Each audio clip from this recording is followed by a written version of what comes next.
ప్రభు అయిన యేసుక్రీస్తు నామంలో మీ అందరికీ కూడా శుభములు తెలియజేస్తున్నాను. మరి చాలా సంతోషంగా ఉంది మిమ్మల్ని కలవటం, చాలా ఆనందంగా ఉంది. అలాగే దాంతోపాటుగా నేను స్టారీకి ఒక మాట చెప్పాను, మీ తమ్ముడు మంచి ప్రీచరు, మంచి టీచరు, మంచి పాటలు బాగా పాడుతున్నాడు, ఈస్ ఎ గుడ్ సింగర్ అని చెప్పాను. నాకు ఆ తర్వాత స్టేజ్ ఎక్కిన తర్వాత డౌట్ వచ్చింది, అసలు ఈ పిల్లోడు ఉంటే నన్ను ఎందుకు పిలిచారు వీళ్ళు అనుకున్నాను. So I congratulate all of you. మీ అందరికీ కూడా నేను శుభాకాంక్షలు తెలియజేస్తున్నాను, శుభములు తెలియజేస్తున్నాను. దేవుడు మీ మధ్య ఒక మంచి దైవజనుడిని తయారు చేస్తూ, ఒక మంచి దైవజన కుటుంబంలో భాగంగా ఆయనను నిలబెడుతున్నందుకు మరి దేవుని యొక్క సన్నిధి మీకు బలంగా లభించటానికి ఆయనను తర్బీదు చేస్తున్నట్లుగా కూడా నమ్ముతున్నాను. అయితే దేవుని వాక్యంలో నుంచి కొన్ని విషయాలు మీ ముందుంచే ప్రయత్నం చేస్తాను. దేవుని వాక్యమును చదివేటప్పుడు మనకు స్పష్టంగా తేట తెల్లగా మాట్లాడుతుంది. దేవుని వాక్యం మన జీవితాలను మారుస్తుంది.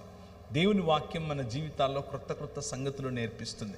అలాగే దేవుని వాక్యం మన జీవితాల్లో అనేక విషయాల్లో మనల్ని ప్రోత్సహిస్తుంది కూడా. కొన్ని విషయాల్లో మనం ఎదగాల్సిన చోట మనం ఏదైతే చేయకూడదో వాటిని కత్తిరిస్తుంది కూడా. సో ఈ సాయంకాలం ఎవరికి ఏది ఎలా అందితే అలా మీరు తీసుకోండి. నేను మన గోదావరి జిల్లాలకు రాగానే నాకు భోజనం పెడతారు. భోజనాలు పెట్టడంలో గోదావరి జిల్లాల తర్వాతే ప్రపంచంలో ఎవరైనా. ముందు కొద్దిగా వేస్తారు. నేను అమ్మాయి అయిపోయిందిలే అని చేయి కడుక్కునే లోపు మళ్ళీ వేస్తారు, మళ్ళీ పెడతారు, మళ్ళీ పెడతారు. ఒక అరిటాకు లేకపోతే ఒక దాన్ని ఏమంటారు, మంచి పళ్ళెం పెట్టి దాంట్లో అన్నీ అమర్చి మధ్యలో అన్నం కుండలాగా ఇలా పోసి, కొండలాగా పోసి దాన్ని పెడతారు. నేను అది ఒక 10 రోజులు తింటాను, వాళ్ళు ఒకే రోజు తినాలి అని అంటారు.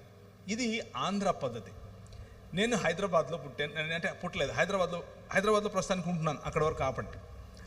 హైదరాబాద్లో బిర్యానీ వండుతారు, ఇలా బాగా అరేంజ్ చేసి పెట్టరు, అన్నీ కలిపేసి ఏది కనిపించకుండా పళ్ళెంలో వేసేసి ఇదే మంచిది వేసేసుకోండి అని చెప్తారు.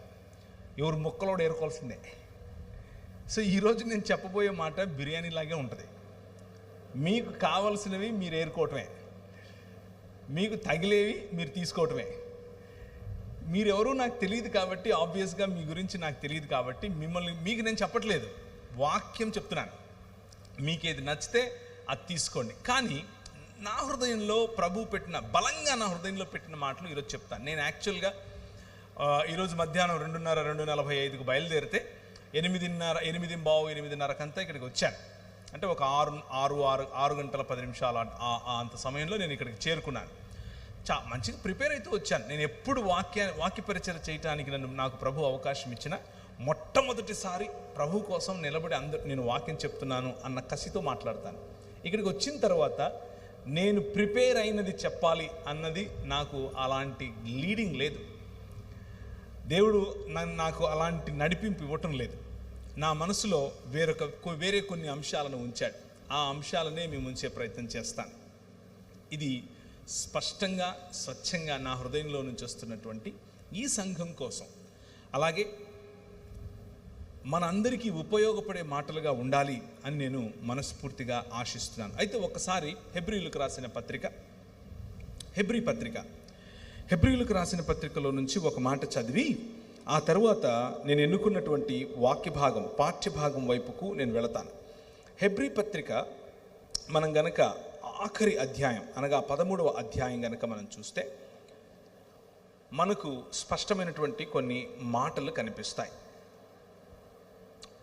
మీకు దేవుని వాక్యమును బోధించి, 7వ వచనం గురించి మాట్లాడుతున్నాను. మీకు దేవుని వాక్యమును బోధించి మీ పైన నాయకులుగా ఉన్న వారిని జ్ఞాపకము చేసుకుని వారి ప్రవర్తన ఫలమును శ్రద్ధగా తలంచుకొనుచు వారి విశ్వాసమును అనుసరించండి. ఇది ఒక దగ్గర పెట్టుకోమంటారా? సరిపోతుందా? ఓకే. ఇది దేవుడు మనకిస్తున్నటువంటి ఒక ఆజ్ఞ. దైవజనులను, మనకు వాక్యము బోధించిన వారిని, మనకంటే ముందు నడిచిన వారిని మనం జ్ఞాపకం చేసుకోవటం అది తప్పు కాదు, అది మంచిది, అది ఆశీర్వాదకరం, అది చేయదగినది మాత్రమే కాదు, చేసి తీరవలసినటువంటి ఆజ్ఞ. కనుక మీకు వాక్యోపదేశం చేసిన వారు, మీ పైన నాయకులుగా ఉన్నవారు, మీ కొరకు శ్రమించిన వారు, మీ కొరకు తమ జీవితాలను విత్తిన వారిని జ్ఞాపకం చేసుకోవటం దేవుడు మనకిస్తున్నటువంటి బాధ్యత, బాధ్యతతో కూడినటువంటి ఆశీర్వాదము కూడా. ఇలా నీతిమంతులను జ్ఞాపకం చేసుకున్నప్పుడు నీతిమంతుల పట్ల వారి ప్రవర్తన ఫలమును మనము కలిగి ఉండేందుకు, వారి విశ్వాస జీవితమును అనుసరించేందుకు, శ్రద్ధగా అనుసరించేందుకు ప్రయత్నం చేసినప్పుడు మనకు ఆశీర్వాదం, ఆ ఆశీర్వాదం మనం కోల్పోకూడదు ఎప్పుడు కూడా. ఆ ఆశీర్వాదం మనలో ఎప్పుడూ ఉండేట్లుగా మనం ప్రయత్నం చేయాలి. మన ముందు నడిచినటువంటి దైవజనులు అనేకులు మనకు వాక్యోపదేశం చేశారు. మీ జీవితాలలో మీకు వాక్యోపదేశం చేసిన వారు మీ తల్లి ఉండొచ్చు, మీ తండ్రి ఉండొచ్చు, మీ భర్త ఉండొచ్చు, మీ స్నేహితురాలు ఉండొచ్చు, లేకపోతే మీ సంఘ కాపరి అయి ఉండొచ్చు.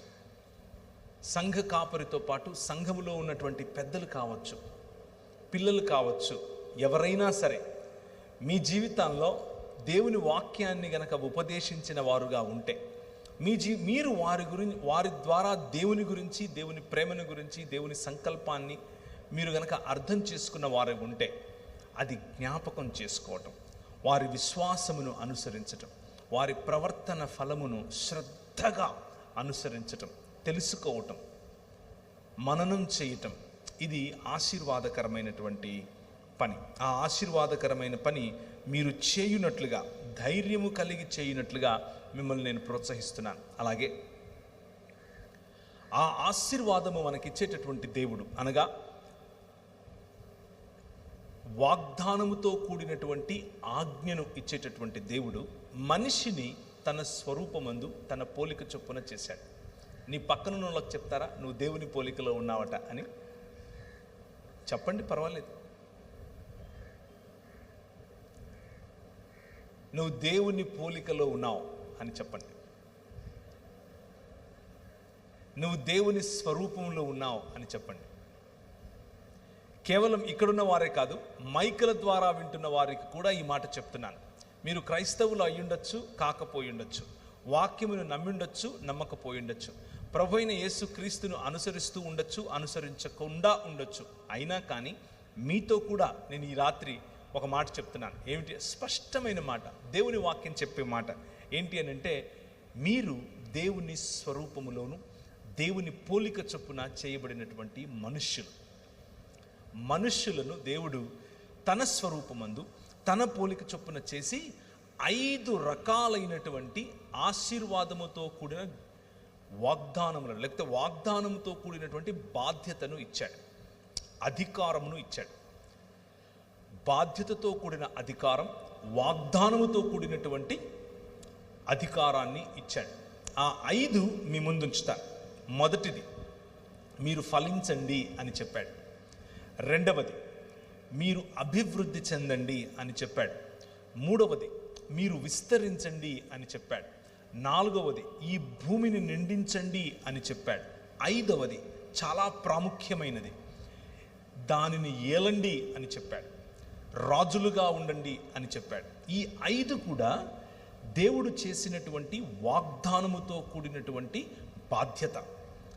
ఫలించటం నీ బాధ్యత, అభివృద్ధి చెందటం నీ బాధ్యత, విస్తరించటం నీ బాధ్యత, భూమిని నిండించటం నీ బాధ్యత. అలాగే దానిపైన తల్లిదండ్రులను పోలినటువంటి రాజ్యం చేయటం నీ బాధ్యత.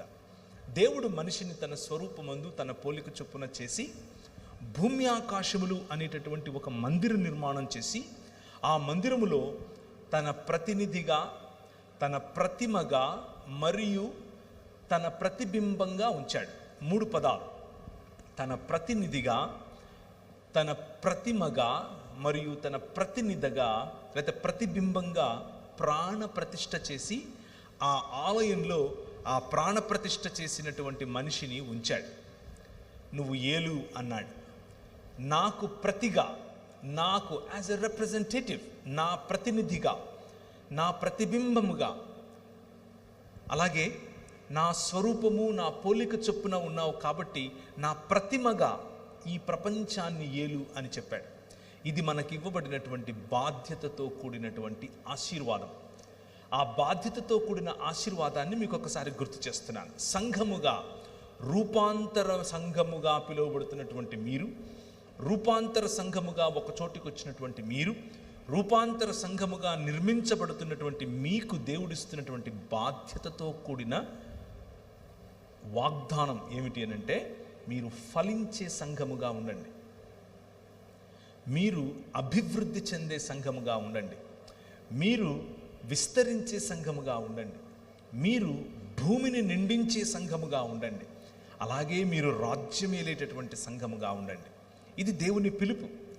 ఇది ఆదికాండం 1వ అధ్యాయంలో నుంచే మీకు చెప్తున్నాను. క్రొత్త విషయాలేవి కాదు, మీరు ఎప్పుడూ చదివేవే. అది మన పిలుపు.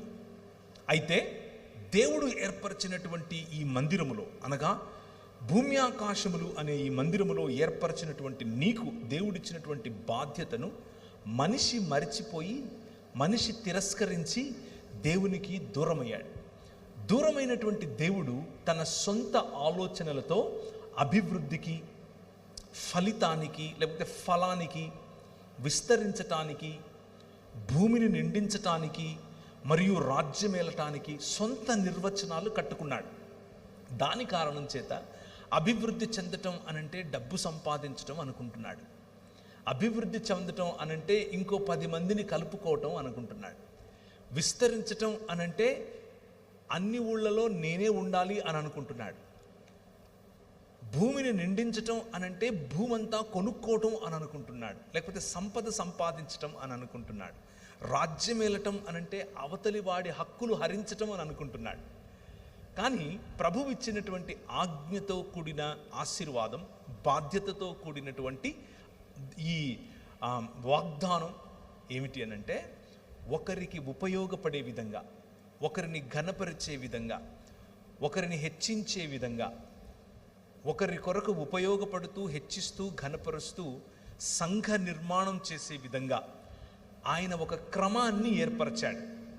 ఈ ప్రపంచంలో ఆయన ఒక క్రమాన్ని ఏర్పరచాడు. ఎక్కడ నదులుండాలో అక్కడ నదులు, ఎక్కడ చెట్లుండాలో అక్కడ చెట్లు, ఎవరికి ఎంత నీడ కావాలో అంత నీడ, ఏ భోజనం ఏ వస్తువులు ఎవరికి అందాలో, అనగా ఏ జంతు పశు పక్షులకు వగైరా వగైరా ఇవ్వాలో అంత ఇస్తూ వాటిపైన తల్లిదండ్రులుగా మిమ్మల్ని ఉంచాడు. మన బాధ్యత మనకు ముందు నడిచిన వాక్యమును నేర్పించి, మన ముందు వాక్యోపదేశకులుగా, నాయకులుగా మన పైనున్న వారి యొక్క శ్రద్ధగా వారి జీవన విధానాన్ని, వారి విశ్వాసమును అనుకరించటం, అలా అనుకరించే క్రమంలో వచ్చేటటువంటి ఆలోచనలివి. బ్లెస్సింగ్ అదర్స్, నీ పొరుగువాడిని ఆశీర్వదించటం, నీ పొరుగువాడి కోసం ఒక క్రమాన్ని ఏర్పరచటం, నీ సమాజములో క్రమమైనటువంటి సమాజముగా దాన్ని తీర్చిదిద్దటం, నీ సమాజమును విస్తరింప చేయటం, నీ సమాజములో దేవుని ముఖకాంతి వెలిగే విధంగా నీ జీవితాన్ని మలుచుకోవటం. దేవుని ముఖకాంతి వెలగటం అన్న విషయానికి రూపాంతర సంఘము అన్నదానికి చాలా కనెక్షన్ ఉంది. రూపాంతర దేవాలయం. ఒకరోజు ప్రభు అయిన యేసుక్రీస్తు తన శిష్యులను తీసుకుని ఒక కొండ మీదికి వెళ్ళాడు. ఒక కొండ మీదికి వెళితే ఆ కొండ మీద చూస్తూ ఉండగానే పేతురు, యాకోబు, యోహాను, ఆంద్రేయ వగైరా వాళ్ళు ఒకవైపు కూర్చుని చూస్తూ ఉండగానే ఆయన రూపాంతరము చెందటం చూస్తారు. రూపాంతరము చెందటం చూసినప్పుడు చాలా భలే అనిపించింది. నేను ఇక్కడే ఉండిపోతాను అని అనుకున్నాడు. పేతురు అన్నాడు, ఇక్కడ నీకొక పర్ణశాల, నాకొక పర్ణశాల. ఏలియా దిగొచ్చాడు, ఏలియాతో మాట్లాడుతున్నాడు, దేవదూతలు వచ్చి ఆయనకు పరిచారం చేస్తున్నారు. అబ్బా భలే ఉంది, what a blissful experience is this అని అనుకున్నాడు. ఎంత సమాధానకరమైన, ఎంత దేవుని రాజ్యమును అనుభవించేటటువంటి ఈ అనుభవం ఇది. ఈ అనుభవంలో ఇలాగే ఉండిపోతే ఎలా ఉంటుంది అని అనుకున్నాడు. రూపాంతరం చెందినటువంటి ఆ కొండ మీద దేవుని వాక్యం మార్కు సువార్తలో ఎలా రాసిందంటే, ఈ లోకమందే చాకలియు అంత చలువగా చేయలేడు అన్నట్లుగా తన వస్త్రముల గురించి దగదగ మెరిసిపోతున్నాయి అన్నట్లుగా రాశాడు. అలా రూపాంతరము చెందినటువంటి ప్రభువును చూసి ఆనందించినటువంటి పేతురు అదే పేతురు పత్రిక రాస్తూ ఏమంటున్నాడంటే, నేను ఆయన గురించి, తండ్రి అయిన దేవుడు, ఈయన నా ప్రియకుమారుడు, ఈయన మాట వినండి అని చెప్పినప్పుడు నేను విన్నాను, నా చెవులారా విన్నాను, ఆయనను చూశాను, నేను దాన్ని అనుభవించాను, ఆయనను తాకాను. కానీ అంతకంటే గొప్పదైన, ఆ అనుభవానికంటే గొప్పదైనటువంటి ప్రవచన వాక్యము నీ చేతిలో ఉంది. ఒకసారి నీ బైబిల్ ఎత్తి చూపిస్తావా? అంతకంటే గొప్పదైనటువంటి ప్రవచన వాక్యము నీ చేతిలో ఉంది. This is what transforms you. Transformation, రూపాంతరమునకు మరియు రూపాంతరము చెంది, లేకపోతే మెటమార్ఫోసిస్, పునరుత్థానానికి ఉన్న తేడా అది. రూపాంతరము అనుభవంతో మొదలవుతుంది, కానీ ఆ రూపాంతరము రోజు రోజుకు క్రమములో పెరిగినప్పుడు ఒకానొక రోజు మనం పునరుత్థానం చెందుతాం. మన సృష్టి పునరుత్థానం చెందుతుంది. ప్రభువు ఇచ్చినటువంటి 5 రకాలైనటువంటి ఆజ్ఞలతో కూడినటువంటి బాధ్యత, ఆజ్ఞలతో కూడినటువంటి ఆశీర్వాదమును మనము నిజమైన మనుష్యులుగా ఈ ప్రపంచంలో జరిగించాలి అని ఆయన అనుకుంటే, మనం అలా జరిగించక అంధకార సంబంధమైన దురాత్మ సమూహముల చేత చిక్కుబడి, అంధకార సంబంధమైన దురాత్మ సమూహములు ఇచ్చేటటువంటి అనుభవం, రుచి, చూపుకు ఇంపుగా కనిపించటం వగైరా వగైరా ఆకర్షణలకు లోనైన కారణం చేత దేవుణ్ణి తిరస్కరించి దేవునికి దూరమయ్యాం. దూరమైనటువంటి సమాజం ఏర్పరచుకున్నటువంటి సిస్టమ్స్, ఆ సమాజం ఏర్పరచుకున్నటువంటి వ్యవస్థలు, ఆ వ్యవస్థలు రోజు రోజుకు మనిషిని క్షీణింపచేసి లెస్సర్ హ్యూమన్ బీయింగ్, లేకపోతే డీహ్యూమనైజ్ చేస్తూ వచ్చాయి.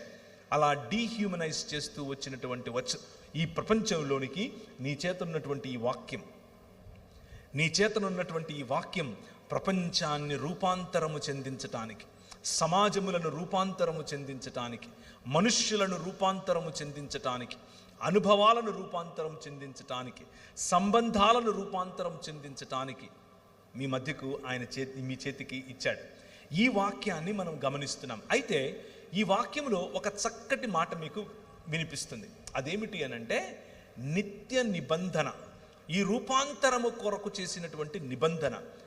దేవుడు మనుష్య సమాజానికి, మనుష్యులను రూపాంతరము చెందించటానికి ఒక నిబంధన చేశాడు.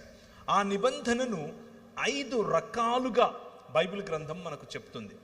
5 ఆశీర్వాదముతో కూడినటువంటి ఆజ్ఞలను నేను మీకు చూపించాను. మొదటగా 2 5 రకాలుగా ఒకే నిబంధన మన మధ్యకు రావటం, సృష్టి క్రమం మొదలుకొని ఇప్పటి వరకు మానవ చరిత్రలో జరిగినటువంటి గమనం ఇది. దాన్ని మీకు వివరిస్తాను. మనిషి యొక్క ప్రయాణం. చాలామంది మనిషి యొక్క ప్రయాణం ఏమనుకుంటారంటే, అలా పుడతాడు, ఇలా చనిపోతాడు, చనిపోయిన తర్వాత ఏదో లోకానికి వెళ్ళిపోతాడు. ఇది సాధారణంగా మత ప్రాతిపదికన ఉన్న వాళ్ళ యొక్క ఆలోచన విధానం. అందులో కొద్దో గొప్ప సత్యం లేకపోలేదు, కానీ బైబిల్ గ్రంథం చెప్పేటటువంటి సంపూర్ణ సత్యాన్ని ఈరోజు మీకు చెప్పే ప్రయత్నం చేస్తాను. 5 రకాలైనటువంటి ఒకే కవెనెంట్, ఒకే నిబంధన, రూపాంతరమును కోసం రూపింపబడినటువంటి నిబంధన 5 రకాలుగా 5 సమయాలలో మానవ మనుగడలోనికి రావటం మనం గమనించాలి.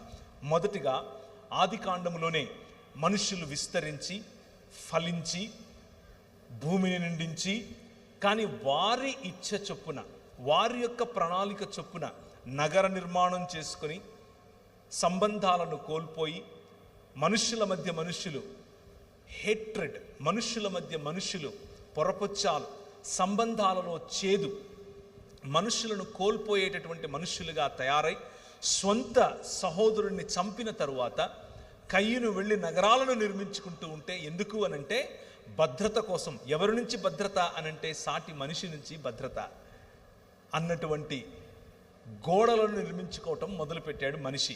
దానికి నాగరికత అని పేరు పెట్టాడు. నాగరికతలలో ఎదుగుతున్నటువంటి మానవ సమాజం మెల్లిమెల్లిగా దేవునికి దూరం అయిపోయేటటువంటి మానవ సమాజంలోనికి దేవుని ప్రమేయం మనకు కనిపిస్తుంది. మనిషి యొక్క ఊహలోని, ఆలోచనలోని సమస్తము కేవలము ఎల్లప్పుడూ చెడ్డది అన్నట్లుగా మనిషి పతనావస్థలో ఉన్న క్రమంలో దేవుడు ఒక్క వ్యక్తిని ఎన్నుకున్నాడు. దేవుడు ఈ ప్రపంచాన్ని, అందులో ఉన్నటువంటి కలుషితమైనటువంటి మనుష్యులను రూపాంతరము చెందించాలి అని ఆశపడ్డాడు. క్రొత్త సృష్టిని చెయ్యాలి అని ఆశపడ్డాడు. ఆ క్రొత్త సృష్టిని చేసేటటువంటి దేవుడు ఆ క్రమంలో మొట్టమొదటిగా ఒక్క కుటుంబాన్ని ఎన్నుకున్నాడు. కుటుంబం నూతన సృష్టికి పునాది. కుటుంబమే మొదటి సృష్టికి పునాది. నూతన సృష్టికి కూడా కుటుంబమే పునాది. ఆ కుటుంబం నోవహు కుటుంబం.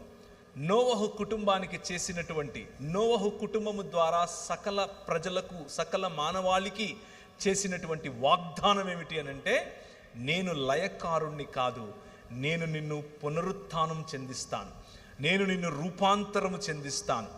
రూపాంతరము చెందించటానికి నేను ఏర్పరచుకున్నటువంటి మాధ్యమంలో నువ్వు ఒకటివి అని చెప్పి ఒక ఇంద్రధనస్సును ఏర్పరిచి ఆయన యొక్క కృపను, ఆయన తిరిగి మనలను నిర్మించబోయేటటువంటి నూతన సృష్టికి ఒక ప్రతీకగా, ఒక నాందిగా, ఒక సూచనగా ఆయన మనకిచ్చాడు. ఇది మొదటి నిబంధన. ఒకే నిబంధన, మొదటిసారి వినిపించినటువంటి నిబంధన. రెండవది, ఇప్పుడు సృష్టి ఇంకా పెరిగింది.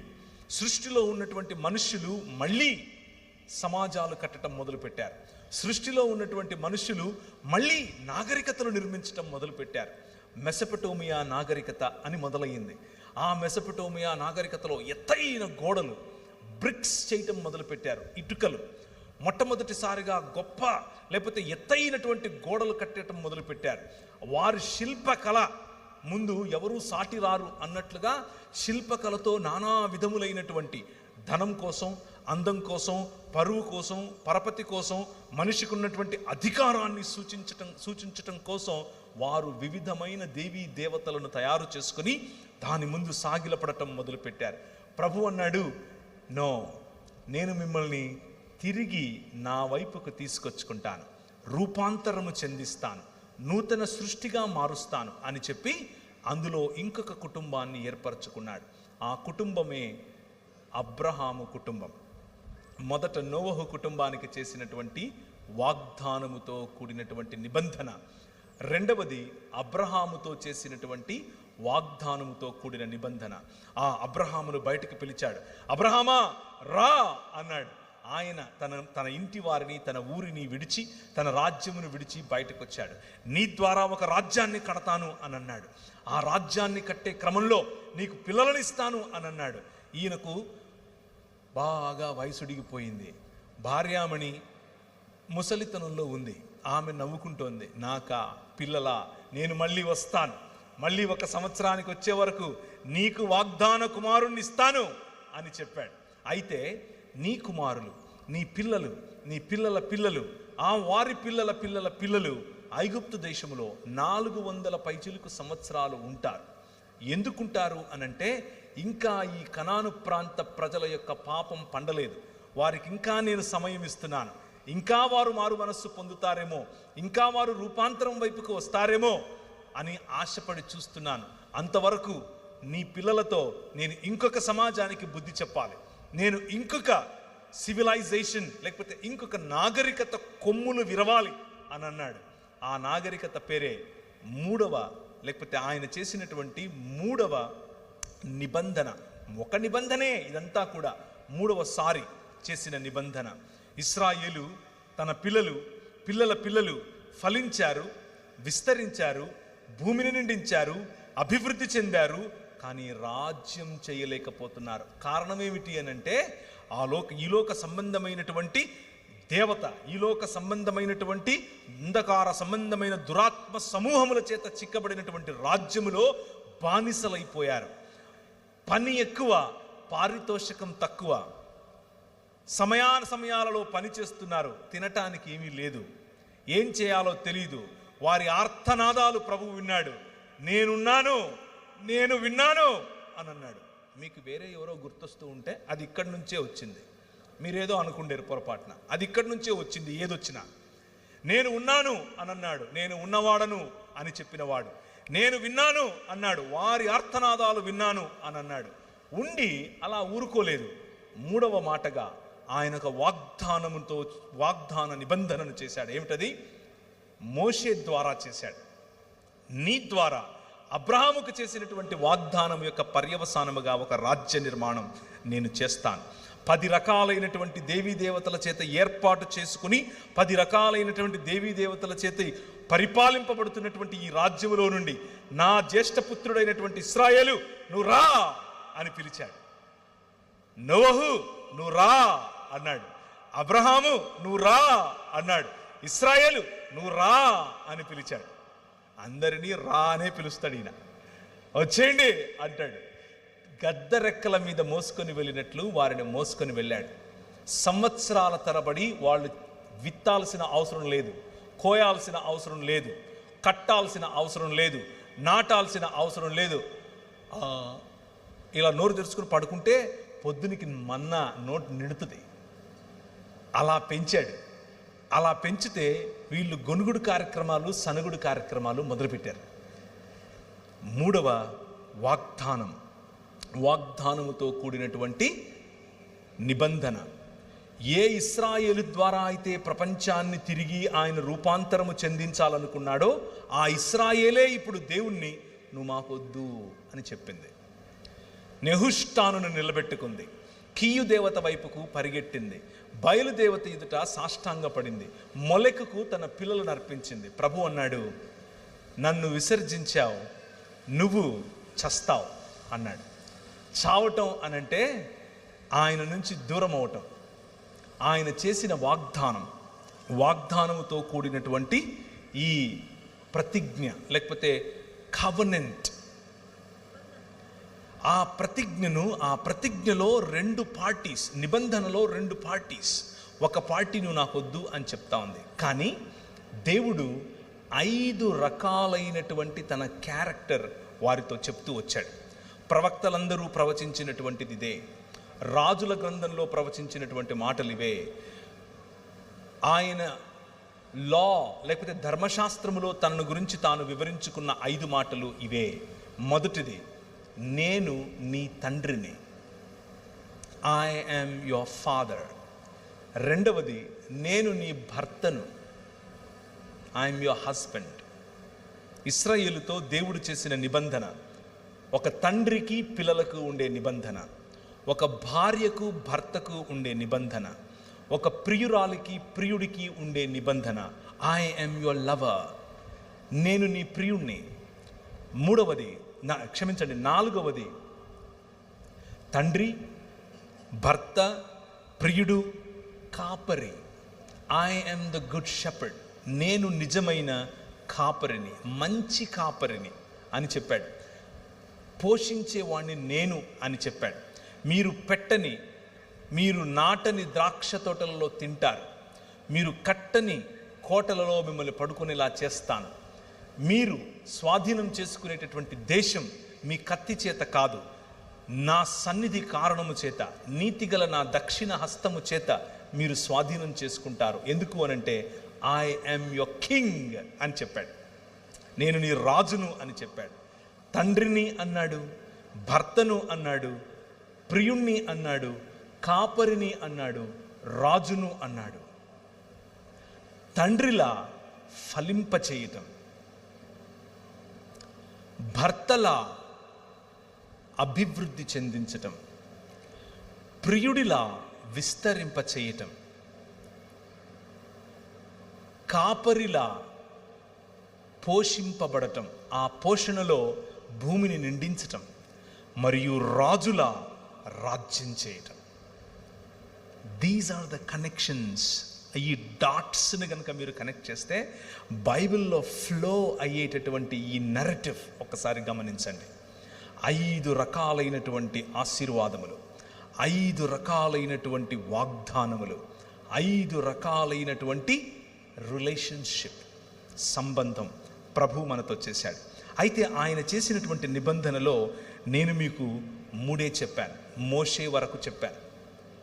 4వ నిబంధన, మోషే తరువాత ఇశ్రాయేలు ప్రజలు, పగటిలో మేఘస్తంభముగాను మా మధ్యకు వచ్చావు, రాత్రిలో అగ్నిస్తంభముగా మమ్మల్ని నడిపించావు, నువ్వు రాజుగా మా మధ్యనున్నావు, మేము మీకు ఒక మందిర నిర్మాణం చేయాలనుకుంటున్నాం, మేము ఇలా ఒక టవర్ కట్టాలనుకుంటున్నాం అనుకుని దావీదు రాజు వెళ్ళి ఆయనను అడిగాడు. ఆయన అన్నాడు, నా కుమారుడి ద్వారా కడతాను అని అన్నాడు.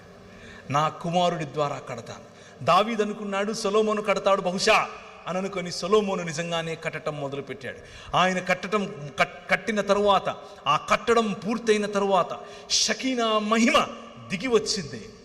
కానీ అది ఎంత సత్యమో దానిని మించిన సత్యం, దానిని మించినటువంటి సంపూర్ణత, దానిని మించినటువంటి రూపాంతరము చెందేటటువంటి అనుభవం మన ప్రభు అయిన యేసు క్రీస్తులో 5వసారి నిత్య నిబంధనగా బెరిత్ ఒలాం అని పిలిచారు.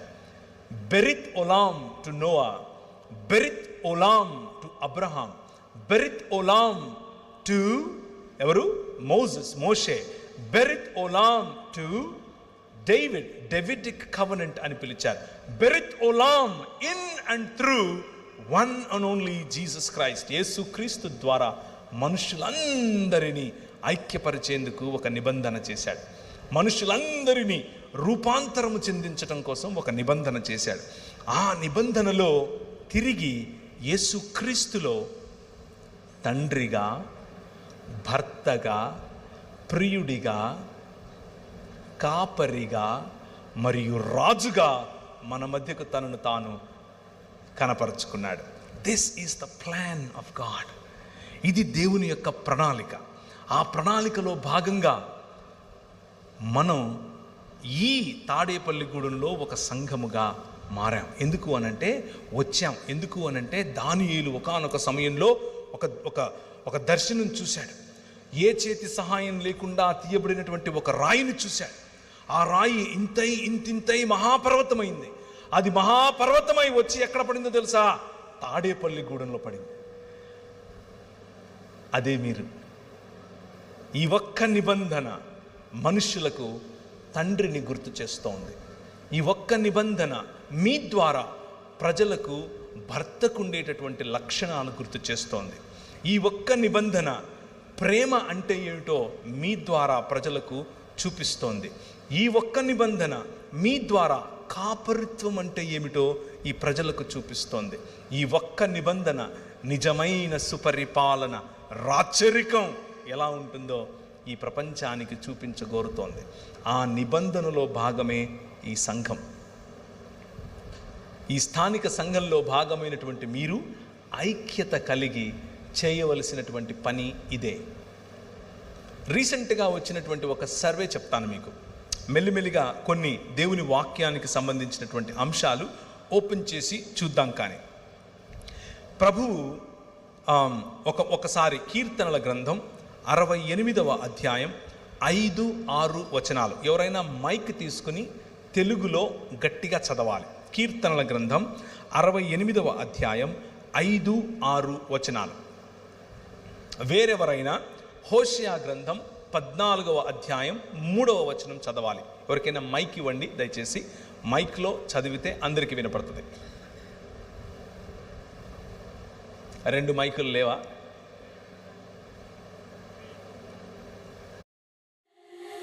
Get up to 50% off on value addition. Namade namade nam Kalyan Jewellers.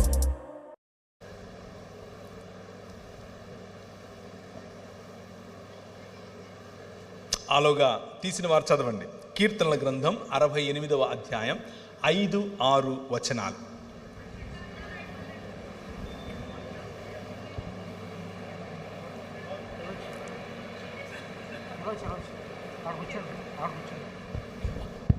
అక్కడ కనిపించాలిగా, ఆమెకు కనిపిస్తుందా? పోనీ నేను చదివేనా? చదవండి.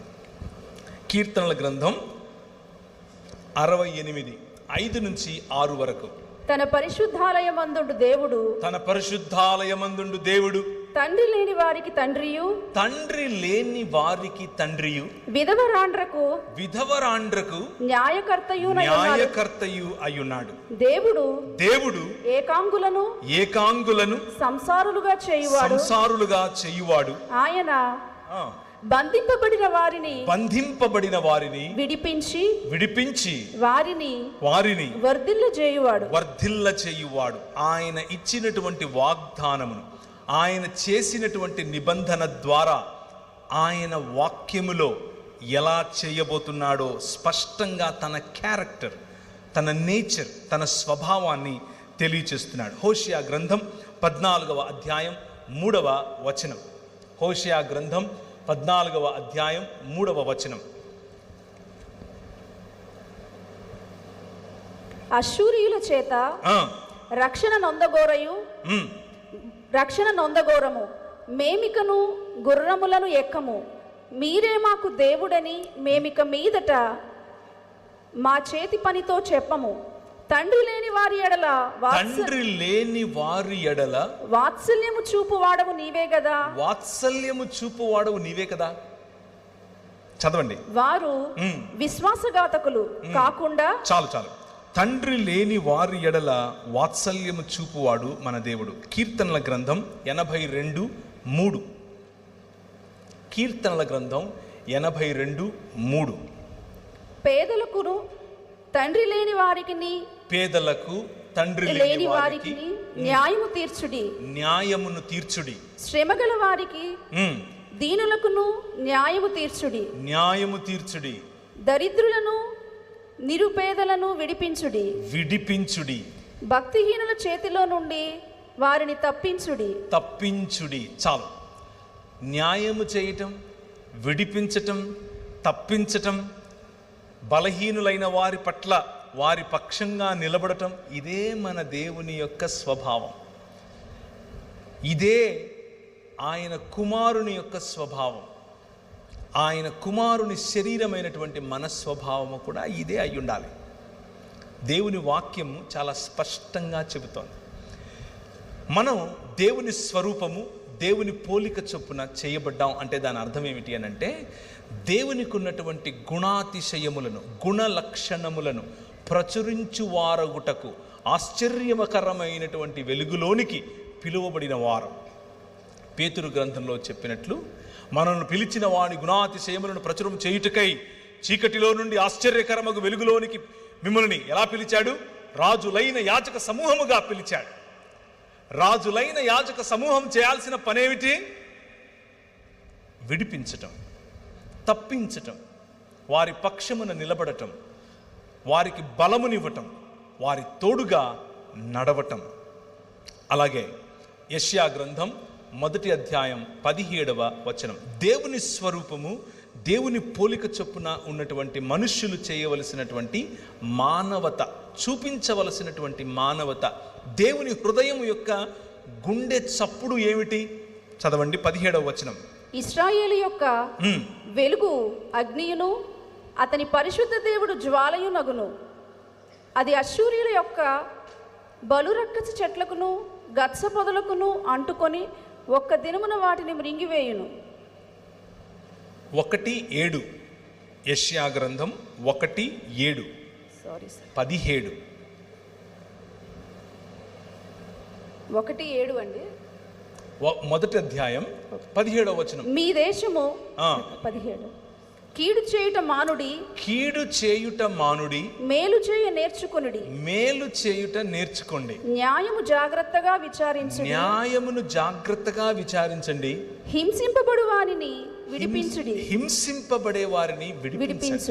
తండ్రి లేని వారికి న్యాయం తీర్చండి. విధవరాండ్ర పక్షముగా వాదించండి. ఇది మన దేవుని గుండె చప్పుడు. ఒక్క చోట కాదు, 2 చోట్ల కాదు, 10 చోట్ల కాదు, 1000 చోట్ల ఇదే మాట ఆయన మాట్లాడతాడు. ఆయన హృదయంలో ఉన్నటువంటివి 3 ప్రధానమైన లక్షణాలు. ఆయన ఎందుకు మనతో వాగ్దానం చేశాడు, ఎందుకు మనల్ని మనుష్యులుగా బ్రతకమంటున్నాడు, ఎందుకు మనతో నిత్య నిబంధన చేస్తానంటున్నాడు, ఆయన కలిగించబోయేటటువంటి, ఆయన రూపాంతరముగా మనల్ని సృష్టించి నూతన సృష్టిగా ఒక నూతన రాజ్యములోనికి నడిపించినప్పుడు ఉండేవి కూడా మూడు ప్రధానమైన లక్షణాలు. ఒకటి న్యాయము, రెండవది కనికరము, మూడవది దీన మనస్సు. న్యాయము, కనికరము, దీన మనస్సు 5 రకాలుగా తనను తాను పరిచయం చేసుకున్నాడు. 5 ఆశీర్వాదములతో కూడిన బాధ్యతలను నీకు ఇచ్చాడు. 5 రకాలుగా తన నిబంధనను నీకు చూపించాడు. 3 గుణ లక్షణాలను నీలో కోరుకుంటున్నాడు. 3. మనం మతం కట్టేసుకుని నేనేం తీసుకుని వచ్చి నిన్ను దర్శించాలి, ఒక 1000 పొట్టేళ్ళు ఇచ్చేయినా, నా కొడుకు పుట్టాడు వాడిని ఇచ్చేయినా, ఈ నదులన్నీ తీసుకొని తైలంగా చేసి నీకు ఇచ్చేయినా అని అడుగుతున్నాం. ఆయన అంటున్నాడు, ఇవన్నీ నాకు వద్దు బాబు, అవన్నీ వేరు వేరు రకాలైన దేవీ దేవతలు అడుగుతారు, వాటిని పక్కన పెట్టు. నేను అడిగేది 3. న్యాయమును జరిగించుటయు, కనికరమును ప్రేమించుటయు, దీన మనస్సు కలిగి నీ దేవుడైన యెహోవా ఎదుట జీవించుటయు. ఇంతే కదా నేను అడుగుతున్నాను. ఇది కష్టం అంటారా? చాలా కష్టం. కానీ పిలిచింది మాత్రం ఈ 3. దయచేసి గుర్తుంచుకోండి. తండ్రి లేని జీవితం గురించి కొన్ని విషయాలు మీకు చెప్తాను. నేను పుట్టినప్పటి నుంచి నా తండ్రి మొహం చూడలేదు. I never saw my father. నేను తండ్రి లేకుండానే పెరిగాను. మా అమ్మే నాకు తండ్రి, మా అమ్మే నాకు తల్లి. మా తాత, మా అమ్మ వాళ్ళ నాయన నాకు తండ్రి స్థానంలో అన్నీ చేశాడు. ఇంటి పేరుతో సహా ఆయనదే.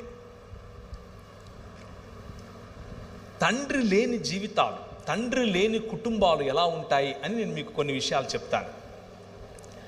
తండ్రి లేని జీవితాలు, తండ్రి లేని కుటుంబాల్లో ఎలా ఉంటుంది అని అంటే, పిల్లల్లో సెల్ఫ్ కాన్ఫిడెన్స్ నశించిపోతుంది. పిల్లల్లో భద్రత లేకుండా పోతుంది. పిల్లల్లో భవిష్యత్తు పట్ల ఆందోళన ఉంటుంది. పిల్లలు బాస్టన్ స్కూల్స్ అంటే అర్థం ఏంటంటే బాల నేరస్తులు ఎక్కువగా జైల్లో ఉండేది తండ్రి లేని కుటుంబాల నుండే. తండ్రి లేని కుటుంబాల నుంచే ఒక 100 మంది గంజాయికి మరియు మాదక ద్రవ్యాలకు అలవాటు పడ్డారు అనంటే అందులో 74% తండ్రి లేని వారే అయి ఉంటారు. 14 సంవత్సరాలకు 16 నుంచి తక్కువ సంవత్సరాలలో ఆడపిల్లలు ప్రెగ్నెంట్స్ అయ్యి అబార్షన్స్ చేసుకుంటున్నారు అనంటే వాళ్ళ సంఖ్య 100 అయితే అందులో 68 మంది తండ్రి లేని కుటుంబమే. ఇదంతా నేను సొంతంగా చెప్తున్నది కాదు, అదొక సర్వే. భారతదేశమైనా పాశ్చాత్య దేశాలైనా ఇవే చెప్తున్నాయి. తండ్రి లేని కుటుంబం ఎలా ఉంటుంది? 71% మంది హై స్కూళ్ళలో నుంచి బయటపడిపోతారు, అంతకెక్కువగా చదవరు అనంటే దానికి కారణం తండ్రి లేని కుటుంబాలు. ఇక్కడ ఇంకా చాలా పెద్ద లిస్ట్ ఉంది, అది చదవటం కంటే ముందు ఒక మాట చెప్తాను. తండ్రి లేకపోవటం అనంటే దాని అర్థం తండ్రి చనిపోవటం కాదు. కుటుంబంలో తండ్రి లేకపోవటం, కుటుంబంలో తండ్రి కనబడకపోవటం, తన పని మీద, తన పరిచర్య మీద, తను ఏర్పరచుకున్నటువంటి వ్యాసంగాలలో పిల్లలు లేవకముందే వెళ్ళిపోతాడు. పిల్లలు పడుకున్న తరువాత ఇంటికి వస్తాడు. భార్యకు తెలుసు తండ్రి ఆ భర్త ఏమిటో, పిల్లలకు తెలియదు తండ్రి ఏమిటో. అటువంటి ఇళ్ళు భారతదేశంలో కొల్లలు. అటువంటి ఇళ్ల కారణం చేత బాల నేరస్తులు పెరుగుతున్నారు. స్టైల్లో లోపం, పర్వాలేదు, ప్రయాణంలో అవస్థలు, పర్వాలేదు, ఎండని చీకటి ఆవరించింది.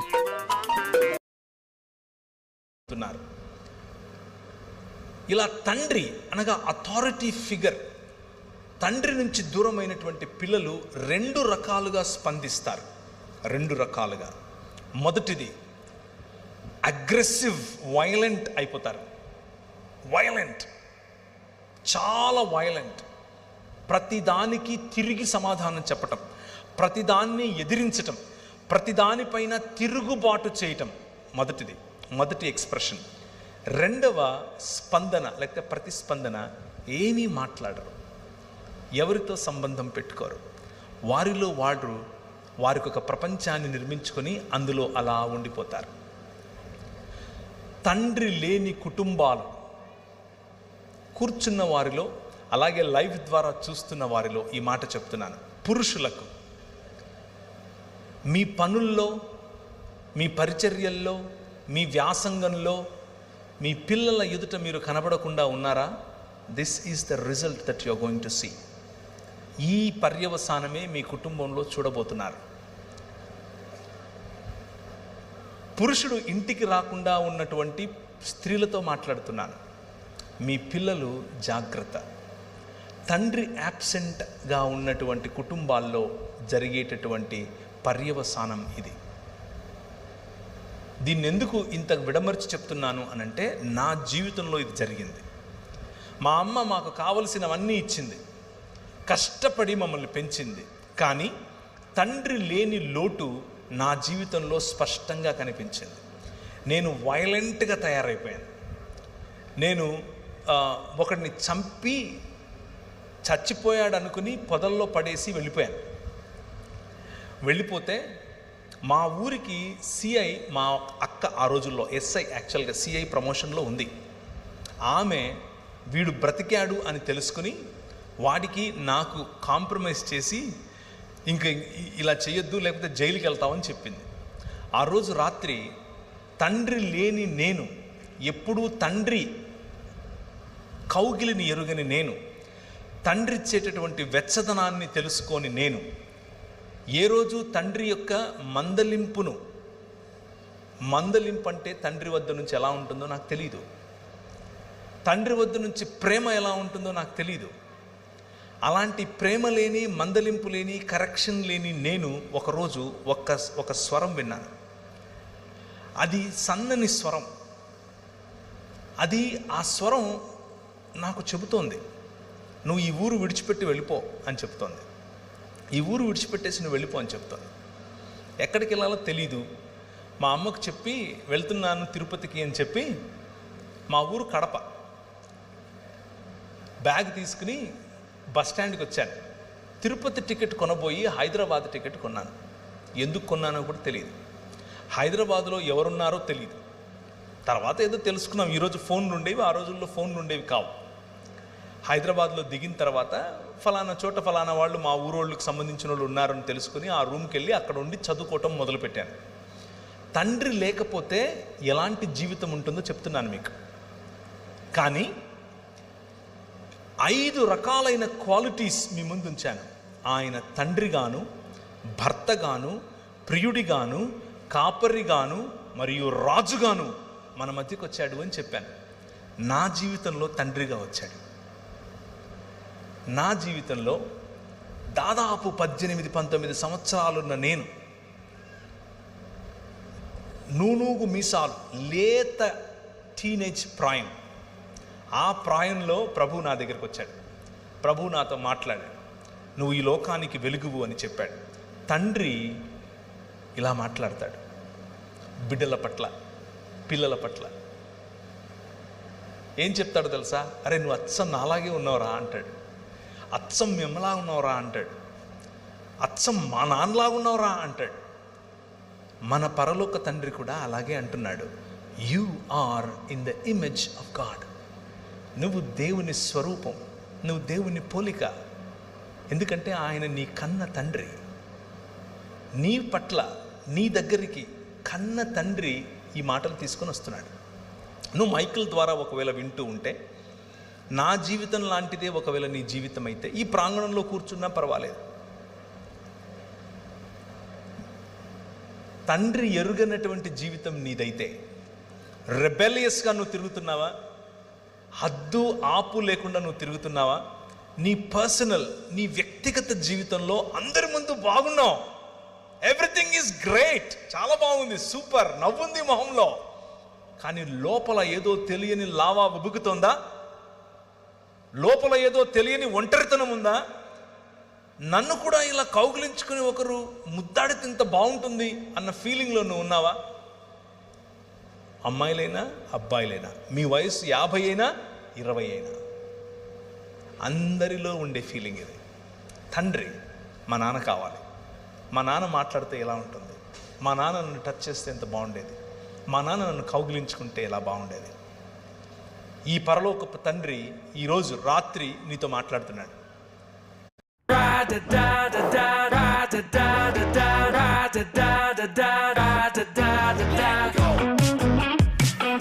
పరలోకపు తండ్రి ఈరోజు రాత్రి నీతో మాట్లాడుతున్నాడు.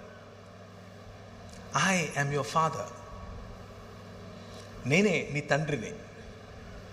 I'm there for you. నేను నీకోసం ఉన్నాను. నువ్వంటే నాకు ఎంత ముద్దో తెలుసా?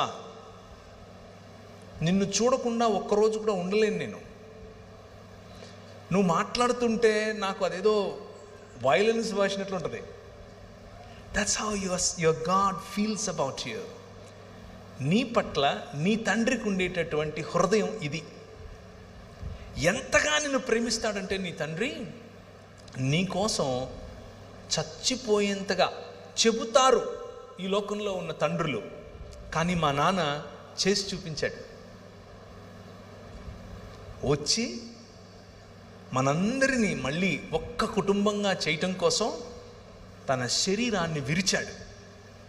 రూపాంతరము చెందించటం కోసం రూపురేఖలు లేకుండా పోయాడు. అయితే ఆ రూపాంతరము కేవలం అనుభవంగా ఆగిపోకూడదు. ఆ రూపాంతరము తండ్రిగా వచ్చినటువంటి ఈ దేవుని యొక్క రూపాంతర చరిత్ర కేవలం అనుభవంతో ఆగిపోవడానికి వీల్లేదు. దానికి ఒక మనుగడ ఉండాలి, దానికి ఒక చరిత్ర ఉండాలి, దానికి ఒక భవిష్యత్తు ఉండాలి, ఎప్పటికీ సమసిపోయినటువంటి భవిష్యత్తు ఉండాలి. ఆయన తన శరీరాన్ని నాటాడు. ఒక విత్తనము వలె విరిగాడు, ఒక విత్తనము వలె ఆయన పగిలాడు. దున్నబడినటువంటి ఆయన శరీరం నాటబడిన తర్వాత 3 రోజులైన తర్వాత, 2 దినములైన తర్వాత 3వ దినమున యెహోవా సముఖమందు మనము జీవించినట్లు ఆయన మరణాన్ని చంపి తిరిగి లేచాడు. That is your father. మీ నాన్న అది. మీ నాయన మరణానికి లోనయ్యేవాడు కాదు. మీ నాయన మరణాన్ని చంపినవాడు, చంపి తిరిగి లేచాడు. 3 దినములైన తర్వాత, హోషేయ గ్రంథం 6వ అధ్యాయం 2వ వచనం. హోషే గ్రంథం 6వ అధ్యాయం 2వ వచనం. 2 దినములైన తరువాత ఆయన మనలను బ్రతికించును, మనం ఆయన సముఖమందు బ్రతుకున్నట్లు 3వ దినమున ఆయన మనలను స్థిరపరచును. ఈ తండ్రి హృదయం ఏమిటి అని అంటే, మీ నాయన హృదయం ఏమిటో అంటే, కేవలం రూపాంతరము అన్నది ఒక అనుభవంగా ఆపటం కాదు. ఈ మరణాన్ని చంపి నూతన సృష్టిగా నిన్ను మలచటం. నేను ఫేస్బుక్లో ఒక పిక్చర్ చూశాను, మీలో కూడా చాలామంది చూసే ఉంటారు. ఒక ఆయన నిలబడుకొని సుత్తి ఉలి తీసుకుని ఇలా కొట్టుకుంటున్నాడు. ఇలా కొట్టుకుని లావుగా ఉండే ఆయన సన్నగా మంచిగా స్లిమ్గా తయారవుతున్నాడు. అలా శిల్పకారుని వలె నీ తండ్రి ఈ ప్రపంచాన్ని, ప్రపంచంలో ఉన్న మానవ సమాజాన్ని తన వైపుకు, తన బిడ్డగా మలుచుకుంటున్నాడు. అయితే దేవుణ్ణి తిరస్కరించడం కారణంగా మనం సంపాదించుకున్నటువంటి మరణం, దేవునితో ఎడబాటు, ఈ ప్రపంచంలో దేనికి గ్యారంటీ లేదు, దానికి మాత్రమే ఉంది. మరణం తప్పదు. ప్రతి ఒక్కరికి, నీకైనా నాకైనా, మనకంటే ముందు పోయిన వారికైనా మన తరువాత పోయేవారికైనా మరణం తథ్యం. మరణం, death is the only guarantee in this world. దాన్ని మించిన గ్యారంటీ ఏది లేదు. కానీ దానికంటే బెటర్ గ్యారంటీ ఇంకొకటి ఉంది. అదేమిటి అని అంటే, మా నాయన తన శరీరాన్ని నాటి 3 దినములైన తర్వాత బయటకు తీసి అంటున్నాడు, మరణమా నీ ముల్లెక్కడా అని పిలుస్తున్నాడు. ఈ రాత్రి నేను మీకు ఇచ్చేటటువంటి వాగ్దానం, ఆయన చేస్తున్నటువంటి వాగ్దానం, ఈ నిబంధన యొక్క సారాంశం 5 రకాలుగా నేను చేసిన నిబంధనల యొక్క సారాంశం ఏమిటో తెలుసా? పునరుత్థానం, రూపాంతరము యొక్క చరమగీతం, పునరుత్థానం. ఎప్పటికీ వాడిపోయినటువంటి శరీరాలు. ఆయన అలా వస్తాడు. ఆయన్ని మీరు చూస్తారు, గుర్తుపడతారు, మాట్లాడతారు. You can touch him, you can touch me. మీరు నన్ను కూడా చూస్తారు. ఏ బట్టని తీసుకుని వచ్చావుగా మా ఊరికి, నువ్వు పేరు ప్రవీణే కదా, you will ask me. I will say yes yes, నేను అవునవును, హే బాగున్నావా అని అడుగుతాను నేను మిమ్మల్ని. This is going to happen. That is the hope that we have. క్రైస్తవుడికి ఉన్నటువంటి హోప్, క్రైస్తవుడికి ఉన్నటువంటి నిరీక్షణ మన ఆత్మలో ఎక్కడికో వెళ్ళిపోయి ఎక్కడో ఉంటామని కాదు. అది ప్లేటో చెప్పినటువంటి ఒక మిథాలజీ, ప్లేటో చెప్పినటువంటి ఫిలాసఫీ. एक्सक्यूज मी, क्या आप मेरे लिए गाना गाना चाहेंगी? क्या बाकी तुम ये चाहते हो? ठीक है। ऐसा लगा मुझे पहली दफा, ऐसा लगा मुझे पहली दफा तन्हा. మిథాలజీ, ప్లేటో చెప్పినటువంటి ఫిలాసఫీ. ప్లేటో తరువాత నియో ప్లేటోనిజంగా మారింది. దాని నుంచే భగవద్గీతను రాశారు. గ్నాస్టిసిజం, అరిస్టాటిలియన్ థియరీ మరియు ప్లెటోనిక్ థాట్, ఈ మూడింటిని కలిపితేనే భగవద్గీత యొక్క సారాంశం. బైబిల్ అది కాదు, పురాణముల యొక్క సారాంశం అది. బైబిల్ ఆత్మల గురించి మాత్రమే మాట్లాడదు. బైబిల్ నీ శరీరముతో కూడి సశరీరుడై తిరిగి లేచినటువంటి యేసు క్రీస్తు మీ నాయన, అలాగే నువ్వు లేస్తావు, అలాగే నువ్వు బయటకు వస్తావు. ఇప్పుడున్న దానికంటే అందంగా. నాకు బహుశా కొంచెం వెంట్రుకలు ఎక్కువ వస్తాయి, నాకు బహుశా లొట్ట పని ఉండదు, నేను బహుశా ఇప్పుడులాగా కాకుండా అందంగా కనిపిస్తా.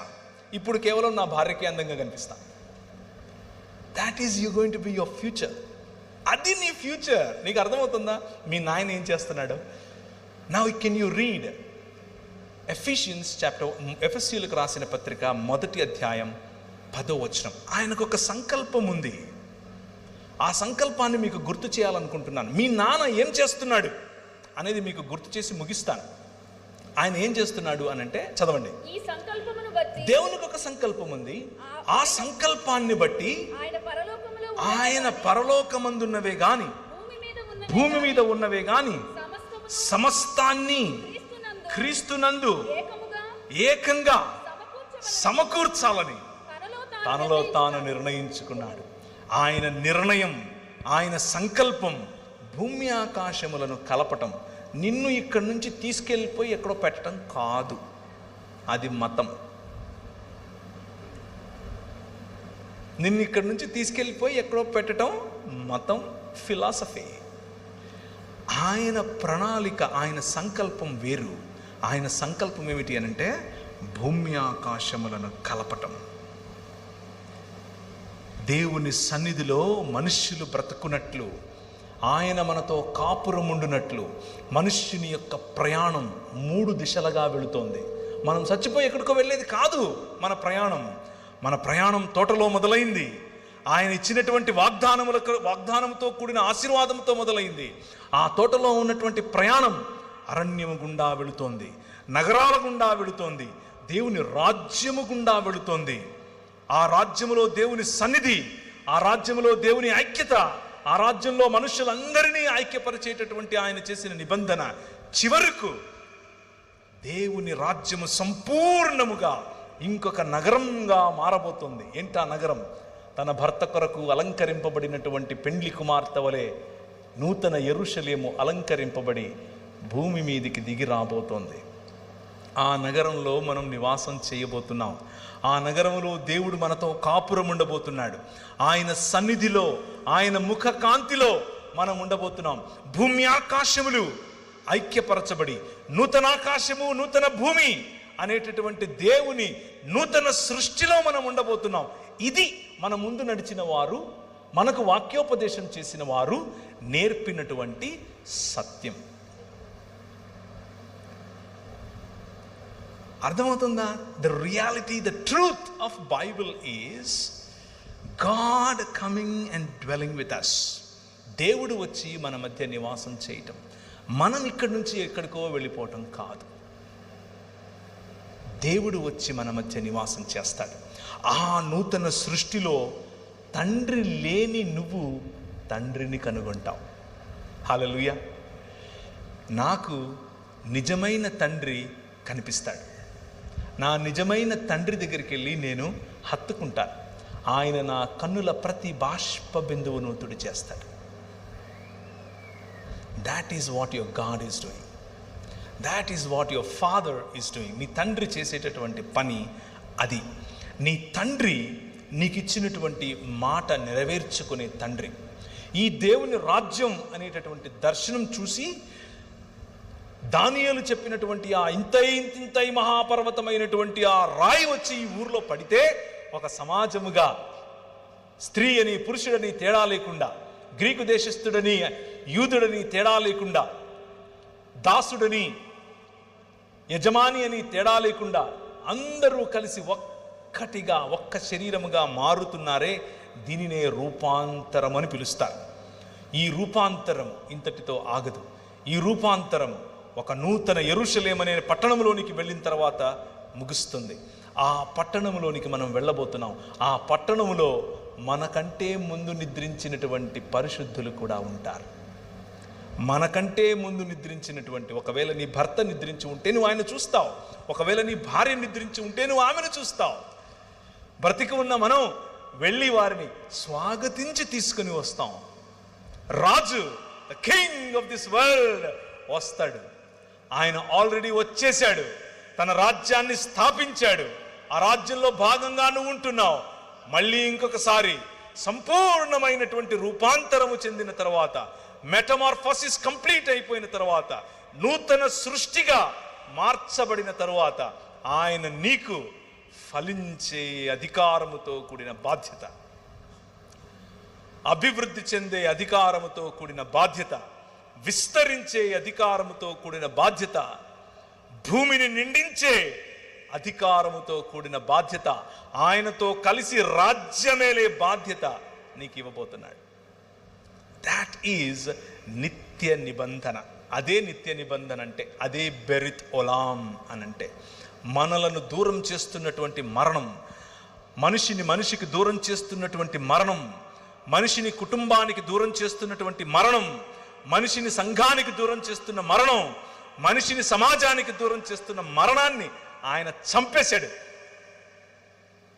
తిరిగి పునరుత్థానము చెందినటువంటి మనుష్యులముగా మనం రాబోతున్నాం. పునరుత్థానం చెందినటువంటి కుటుంబాలుగా మనం కలవబోతున్నాం. పునరుత్థానం చెందినటువంటి సమాజములుగా మనం రాబోతున్నాం, ఉండబోతున్నాం. పునరుత్థానము చెందినటువంటి సృష్టి, ఆ సృష్టిలో మనం ఏలికలుగా ఉండబోతున్నాం. ఇది స్పష్టమైనటువంటి సువార్త, ఏ అరమరకులు లేనటువంటి సువార్త. ద హోప్, యేసుక్రీస్తు ఇస్తున్నటువంటి నిరీక్షణ.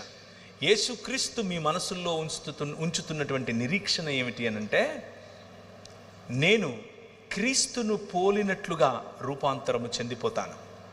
ఒకానొక రోజు క్రీస్తును పోలినట్లుగా రూపాంతరము చెందుతాను. సీతాకోక చిలుక ఒక కకూన్గా ఉండి మెల్లిమెల్లిగా అందమైనటువంటి సీతాకోక చిలుకగా తయారై బయటికి ఎలా వస్తుందో, ఇప్పుడు కకూన్గా ఉన్న నీవు, పాతి పెట్టబడిన నీవు, చచ్చిపోతున్న నీవు, చచ్చిపోయిన తరువాత అందమైన సీతాకోక చిలుక వలె పునరుత్థానము చెంది రాబోతున్నావు. 2 దినములైన తరువాత ఆయన మనలను బ్రతికించును. 3వ దినమున యెహోవా సముఖమందు మనము బ్రతుకున్నట్లు ఆయన మనలను స్థిరపరచును. ఆ 3వ దినము కోసమే మనం వేచి చూస్తున్నాం. ఆ 3వ దినమును మరణాన్ని చంపి తిరిగి లేచినటువంటి ప్రభువైన యేసుక్రీస్తు సూచనగా చూపించాడు. కానీ రాబోయేటటువంటి 3వ దినం ఒకటి ఉంది. ఆ 3వ దినములో నూతన ఆకాశము, నూతన భూమి, నూతన సృష్టిగా మనం ఉండబోతున్నాం. ఆ నూతన సృష్టిని అనుభవించటానికి ప్రభువైన యేసుక్రీస్తు మిమ్మల్ని పిలుస్తున్నాడు. తండ్రి, ఆయన భర్త కూడా. హృదయంలో ఉన్నటువంటి నీ బాధ ఆయనకు తెలుసు. ఆయన ప్రియుడు కూడా. నువ్వు ఎవరికీ షేర్ చేసుకోలేని, ఎవరికీ పంచుకోలేనటువంటి నీ ఫెల్ట్ నీడ్స్, నీ హృదయాక్రందనలు, నీ ఒంటరితనం, నీ ఏడుపు అన్నీ తెలిసినటువంటి ప్రియుడు నీ ప్రియుడు. అంత మాత్రమే కాదు, ఆయన కాపరి. నిన్ను అనాథలుగా విడిచిపెట్టను, నేను మళ్ళీ నీ దగ్గరికి వస్తాను అని చెప్పి వెళ్ళినటువంటి కాపరి నీ కాపరి. ఈ కాపరి నీకు కావలసిందల్లా, కావలసిన పోషణంతా ఇవ్వగల కాపరి. చివరిగా ఈయన రాజు, ఈయన ప్రపంచములకు రాజు, ఈయన నీతికి రాజు, ఈయన మనుష్యత్వానికి రాజు, ఈయన నీతి న్యాయములు జరిగించే రాజు. భూమి ఆకాశములను తన చేతి చేత లేకపోతే తన మాట చేత సృజించినటువంటి రాజు. ప్రపంచములను ఏలే రాజు, భూమి ఆకాశములను ఐక్యపరిచే రాజు, మీ మనసులను నిర్మించే రాజు, మీ ఒంటరితనాన్ని చూసినటువంటి రాజు. ఆ ఒంటరితనంలో నేను ఉన్నాను, నేను నీ మాట విన్నాను అనే రాజు. ఒకానొకప్పుడు ఒంటరిగా ఉన్నటువంటి 5 మంది భర్తలున్న తర్వాత కూడా ఒంటరితనాన్ని అనుభవిస్తున్నటువంటి ఒక స్త్రీ ఒంటరిగా వచ్చి నీళ్లు చేదుకుంటుంది అని తెలుసుకున్నటువంటి నీ రాజు ఆమె దగ్గరికి వెళ్ళి కూర్చుని, అమ్మా నీళ్ళు ఇస్తావా అని అడుగుతాడు. ఈ రాజు కథ వేరు. This king is your king. రాజు లేని రాజ్యంగా మనం మారిపోతే రాజై వస్తున్నాడు. కాపరి లేని గొర్రెలుగా మనం ఉంటే కాపరై మన మధ్యకు వచ్చాడు. తండ్రి లేని కుటుంబముగా మనం ఉంటే తండ్రిగా తన హృదయాన్ని మనతో పంచుకుంటున్నాడు. ఎంత బాధపడుతున్నాను నేను నీ పట్ల అని చెబుతాడు. భర్త వదిలేసినటువంటి భార్యగా మనం ఉంటే భర్తై మన దగ్గరికి వస్తున్నాడు. నువ్వు విధవరాండ్రకు తోడుగా ఉండు అని చెప్పినటువంటి మన ప్రభువు యొక్క మాట. ఆయన మనల్ని ప్రేమించే ప్రియుడు. ఎంతగా ప్రేమిస్తాడంటే తన ప్రాణాన్ని సైతం ఇచ్చే ప్రియుడు. 5 రకాలైనటువంటి క్యారెక్టర్స్, 5 రకాలుగా ఆయన మనతో పెట్టుకున్నటువంటి సంబంధం. ఈ సంబంధం ఇంతకంటే పదిలమైన, ఇంతకంటే స్థిరమైన, ఇంతకంటే సంతోషాన్నిచ్చే సంబంధం నా జీవితంలో నేను వెతికే ప్రయత్నం చేస్తే కూడా దొరకలేదు. This is the ultimate relationship that you can have with anybody. ఎవరితోనూ, చివరికి నా భార్యతోనూ నాకు లేనటువంటి పారదర్శకమైనటువంటి సంబంధం దేవునితో సాధ్యం. ఆ రాజు, ఆ తండ్రి, ఆ ప్రియుడు, ఆ కాపరి, ఆ భర్త ఈరోజు నిన్ను పిలుస్తున్నాడు. ఈరోజు నిన్ను ఆహ్వానిస్తున్నాడు. నేను కట్టే రాజ్యంలో నువ్వు ఉన్నావా? కేవలం వచ్చిపోతున్నావా? నేను కట్టే రాజ్యంలో నా కుటుంబంలో భాగంగా నువ్వు ఉండ కోరుకుంటున్నావా? ఇంకా వెనకే తిరుగుతున్నావా? నేను కట్టే రాజ్యానికి నువ్వు ఒక గుదిబండలా ఉంటున్నావా?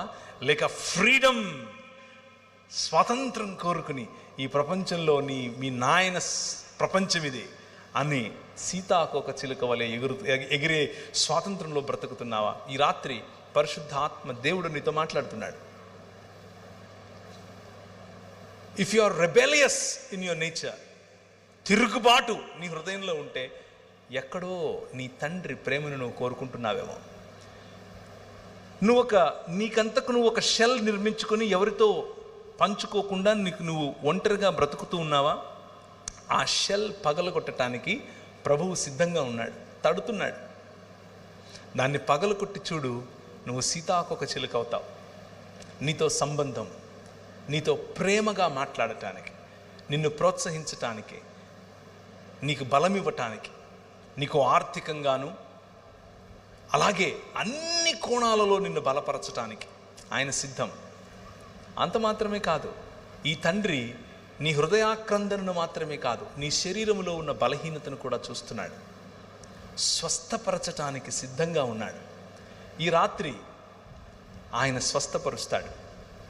ఈ రాత్రి నీకున్నటువంటి ప్రతి రోగము నుంచి నీకు స్వస్థత లభిస్తుంది. నేను చెప్తున్నందుకు కాదు, నేనేదో చేస్తే అవుతుందని కాదు. మీరు అడగండి, ఆయన ఇస్తాడు. ఆయన మీ జీవితాల్లో చేస్తాడు. నేను అడిగాను, నాకు ఇచ్చాడు. 11 సంవత్సరాలు మిషనరీగా వెళ్ళాను నేను మధ్యప్రదేశ్లో. నాకు భాష రాదు, అడిగాను, భాష ఇచ్చాడు. అక్కడ క్రైస్తవులు అంటే కొడతారు, ఫస్ట్ కొట్టి ఆ తర్వాత మాట్లాడతారు. నాకు పరిచర్య చేస్తూ మా పాస్టర్ గారే వాళ్ళ అమ్మాయిని ఇచ్చి పెళ్లి చేశాడు. పెళ్లి చేసుకున్న 2 సంవత్సరాలకు నాకు ఒక పాప పుట్టింది. ఆ పాపకు ఒకరోజు విరోచనాలు అయితే, చిన్న బిడ్డ 21 సంవత్సరాలు. మీలో పిల్లలు ఉన్న వాళ్ళకి తెలుసు, మనకేదైనా జరిగితే మనం పట్టించుకోం, పిల్లలకి ఏమైనా జరిగితే ఎంత బాధపడతాం. ఆ పాపను తీసుకుని ఆసుపత్రికి వెళ్ళి డాక్టర్కు చూపించాను.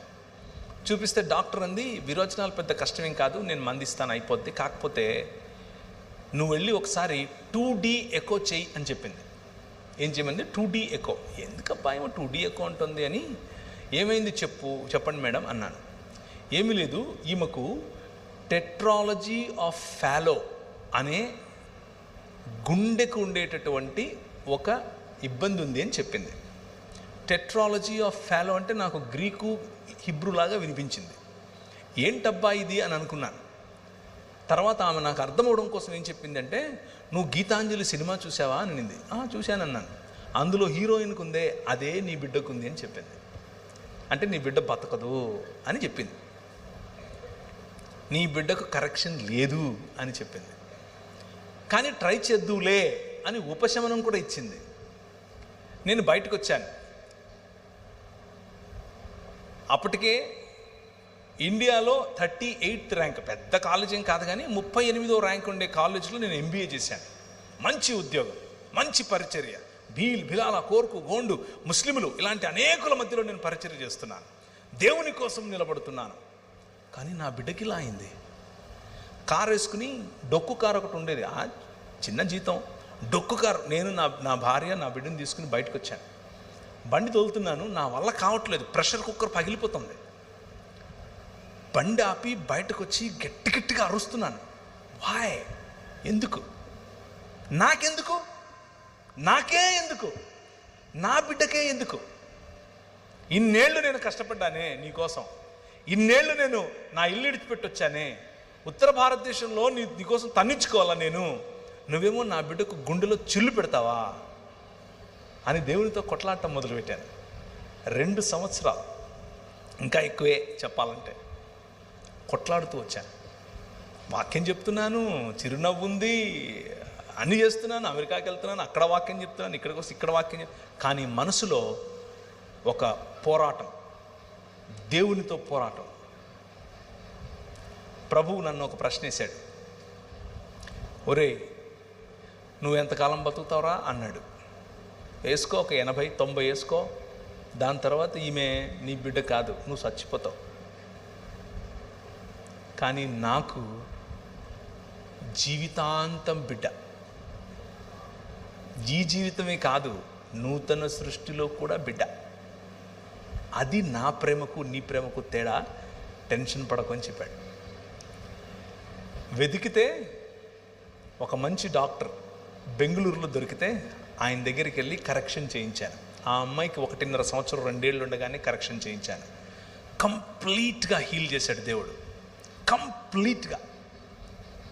ఇప్పుడు సామాన్యమైనటువంటి పిల్లలు ఎంత ఎదుగుతారో, ఎంత మాట్లాడతారో, ఎంత చదువుతారో, ఎంత ఉన్నతంగా ఆలోచిస్తారో, అన్నీ సామాన్యుల కంటే బెటర్గా నా బిడ్డను ఆశీర్వదించాడు. It's all about hope and it's all about trusting your God. నీ తండ్రి పట్ల నీకు ఉండాల్సిన నమ్మకం, నీ తండ్రిని ఆనుకోవటం. అయితే నీ తండ్రి నువ్వు గొనుగితే, నువ్వు కొట్లాడితే, నువ్వు పోరాడితే నిన్ను వదిలిపెట్టి వెళ్ళిపోయే టైప్ కాదు.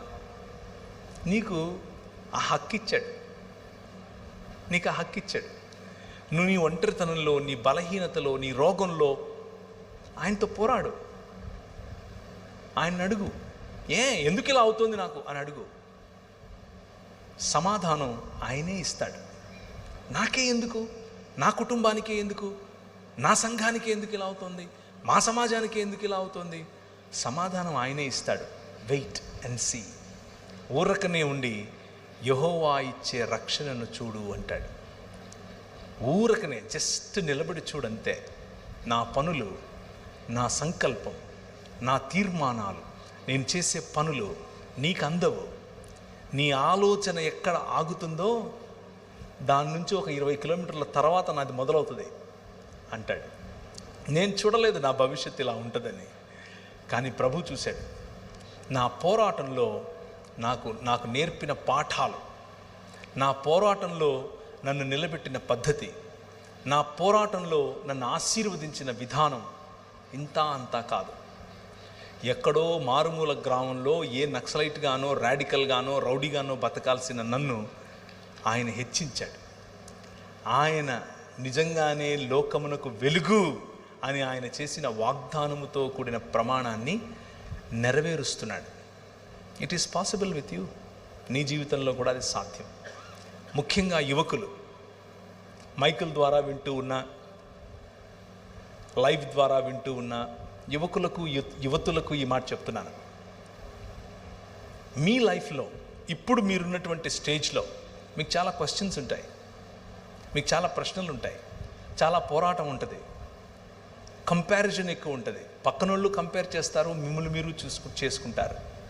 అందంలో కంపారిజన్, చదువులో కంపారిజన్, ధనంలో కంపారిజన్, కులంలో కంపారిజన్, మతంలో కంపారిజన్, ప్రతి చోట్ల పోల్చుకోవటం ఎక్కువ. కానీ మీ నాన్న, మీరు ఎలాంటి పరిస్థితిలో ఉన్నా మిమ్మల్ని ప్రేమించే నాన్న. అయితే మీ నాన్న మిమ్మల్ని పిలుస్తున్నాడు. నీ యవ్వన ప్రాయంలో, నీ యువతలో, in your youthfulness, come to your father. నీ తండ్రి దగ్గరికి వచ్చి ఆయన కౌగిలిని ఒక్కసారి అనుభవించి చూడు. నీ జీవితం మారిపోతుంది. నా జీవితం మారింది. నా జీవితం భేషుగ్గా మారింది. పెంట కుప్పల మీద పడి ఉండేవాడిని. భయంకరంగా నేను మాదక ద్రవ్యాలకు అలవాటు పడిపోయి ఉన్నవాడిని. నా జీవితాన్ని మార్చాడు. నీ జీవితాన్ని మారుస్తాడు. అండ్ టుడే, ఈరోజు, ఒకానొకప్పుడు నేను బ్రతికే గనక బ్రతికునుంటే మా ఇంట్లో వాళ్ళు నన్ను చూసి అసహ్యించుకునేవారు. ఈరోజు గర్వపడక్కర్లేదు, కనీసం అసహ్యించుకోరు. గర్వపడక్కర్లేదు, కనీసం అసహ్యించుకోరు. ఈ రాత్రి ఈ పిలుపు మీ నాన్నది. మీ నాన్న మిమ్మల్ని పిలుస్తున్నాడు. నేను ఒక ఉద్యమం చేస్తున్నాను. ఆ ఉద్యమంలో నా పిల్లలందరినీ పోగేస్తున్నాను, ఒక్క శరీరంగా పోగేస్తున్నాను. ఆ శరీరంలో నువ్వు భాగమవుతావా అని పిలుస్తున్నాడు. నిర్ణయం తీసుకుంటే నీకు మంచిది. అంత మాత్రమే కాదు, ఆల్రెడీ సంఘములో భాగస్వామ్యం పొందినటువంటి నీవు, దేవుని రాజ్యం, ఆయన యొక్క పని, ఆయనతో కలిసి చేయాల్సినటువంటి పనిలో నీకు మనసు రావట్లేదా? నీకు ఇంట్రెస్ట్ లేదా? ఈరోజు రాత్రి మీ నాన్న పిలుస్తున్నాడు. వాయ్? ఎందుకు? Do you think I deceived you? నేనేమైనా మోసం చేశానా? నీకు అలాంటి ప్రశ్న ఉందా మనసులో? నేను నీతో సరిగ్గా లేనా? అలా అనిపిస్తుందా నీకు? ఐ లవ్ యూ, నువ్వంటే నాకు చాలా ఇష్టం, నీకోసం ఏమైనా చేయటానికి నేను సిద్ధం అని మీ నాన్న చెప్తున్నాడు. That is what he laid in my heart tonight. ఈరోజు రాత్రి ఈ మాటలు నా హృదయంలో పెట్టాడు. నేను ప్రిపేర్ అయింది వేరే. నేను ప్రిపేర్ అయింది కనీసం ఒక గంటన్నర చెప్పాలి అనుకున్నాను, కానీ అది నేను చెప్పలేకపోతున్నాను. ఇదే చెప్పాను. ఈరోజు రాత్రి ప్రభు నీతో మాట్లాడుంటే ఊరికనే వెళ్ళొద్దు, ఖాళీ మనసుతో వెళ్ళొద్దు. It is a specific word for specific people sitting here. ఇక్కడ కూర్చున్న వాళ్ళల్లో నిర్దిష్టమైనటువంటి మాటలు మీకోసమే పలుకుతున్నాను. మీ తండ్రిని నిరుత్సాహపరచొద్దు. తలలు వంచుకుంటే ప్రార్థించుకుందాం. ప్రభు ఈరోజు రాత్రి చాలా సరళంగా 5 రకాలైనటువంటి ఆశీర్వాదముతో కూడినటువంటి ఆజ్ఞలను చాలా సరళంగా ఆయన మన పట్ల చేసినటువంటి 5 రకాలైనటువంటి కవెనెంట్స్, నిబంధనలను, అలాగే 5 రకాలుగా ఆయన మనతో సంబంధం ఎలా కలిగి ఉన్నాడు అన్న విషయాన్ని మనం చూసాం. వీటి సారం, నువ్వు మనిషిగా, నిజమైన మనిషిగా, రూపాంతరము చెందే మనిషిగా, తండ్రి హృదయాన్ని కోరుకునే, తండ్రి హృదయాన్ని హత్తుకునే మనిషిగా మారాలని. అది న్యాయమును, కనికరమును, దీన మనస్సును కలిగి ఉండటం ద్వారా మాత్రమే సాధ్యం అని చెప్పాడు. అన్నిటినీ మించి నీ తండ్రి నీ పట్ల కలిగి ఉన్నటువంటి హృదయాన్ని ఆయన నీ ముందుంచాడు. ఇంకా ఈ తండ్రికి దూరంగా ఉండకు. ఇంకా ఈ తండ్రితో పోరాటం చాలు. ఇక ఆ పోరాటాన్ని ఆపేసే. నీతోనే మాట్లాడుతున్నా. ఇక ఆ పోరాటాన్ని ఆపేసి come back to your God, come back to your father. నీ తండ్రి వైపుకు నువ్వు రా. నీ తండ్రితో చేయి కలుపు. నీ తండ్రి నిన్ను ఆశీర్వదిస్తాడు, తలగా ఉంచుతాడు, తోకగా ఉంచడు. అలాగే కూర్చున్న వాళ్ళలో ఈరోజు ప్రభువు స్పష్టంగా నిన్ను స్వస్థపరుస్తాను అని చెప్తున్నాడు. నిన్ను ఆయన స్వస్థపరిచే రోజు ఈ రాత్రి. నీ హృదయాన్ని స్వస్థపరిచే రోజు, నీ శరీరాన్ని కూడా స్వస్థపరిచే రోజు ఈ రాత్రి. నేను ప్రార్థన చేస్తూ ఉండగా నీ మనస్సును విప్పి ప్రభు అయిన యేసుక్రీస్తుకు నిన్ను నువ్వు సమర్పించు. నీ రోగాన్నివ్వు, నీ బలహీనతనివ్వు, నీ ఒంటరితనాన్నివ్వు, నీ అప్పుల బాధనివ్వు. ఆయన నీకు ఈరోజు విడిపించువాడు, బలపరచువాడు, న్యాయమును చేయువాడు, నీ పక్షమున నిలబడువాడు. ఈ రాత్రి నీ జీవితంలో ఒక అద్భుత కార్యం ఆయన చేయబోతున్నాడు. నువ్వు నమ్మితే చాలు, మిగిలిందంతా ఆయన పని. కృపగలిగిన తండ్రి, ఈ రాత్రి నీ వాక్యము ద్వారా మాతో మాట్లాడి మా కొరకు సిద్ధపరిచినటువంటి నీ విలువైన మాటలు మా జీవితంలో పని చేయులాగున, ఈ మాటల్లో నా మాటలు ఏవైనా ఉంటే, నీ మాటల పక్షముగా కానిదేదైనా ఉంటే, పరిశుద్ధమైనటువంటి నీ అగ్ని చేత వాటిని దహించి కేవలము నీ మాటలు మాత్రమే నీ ప్రజలకు వారి హృదయాల్లో ఉండునట్లు సహాయం చేయండి. ప్రభువా, నీ బిడ్డలు అనేకులు నీ తాకిడి కోసం వేచి చూస్తున్నారు. నీ ప్రేమ గల తాకిడి, నీ ప్రేమ గల నీతి గల దక్షిణ హస్తాన్ని వారి వైపుకు చాపి వారిని ముట్టండి. ఈరోజే స్వస్థతను వారు అనుభవించినట్లుగా సహాయం చేయండి. ఒంటరిగా ఉన్న వారికి మీ తోడును దయచేయండి. మీ స్వరం వారు వినుదుగాక, మీ వెలుగు వారి ముఖములపై మేము చూచుదుముగాక. ఈ కుటుంబములు మీ కొరకు కట్టబడుదునుగాక. ఈ సంఘము మీ కొరకు ప్రజ్వలించే దేదీప్యమానమైనటువంటి దీపపు స్తంభముగా, ధ్వజస్తంభముగా నిలబడునుగాక. మీ సన్నిధి ముఖకాంతిలో ప్రతి ఒక్కరి జీవితము ఆశీర్వదింపబడునుగాక.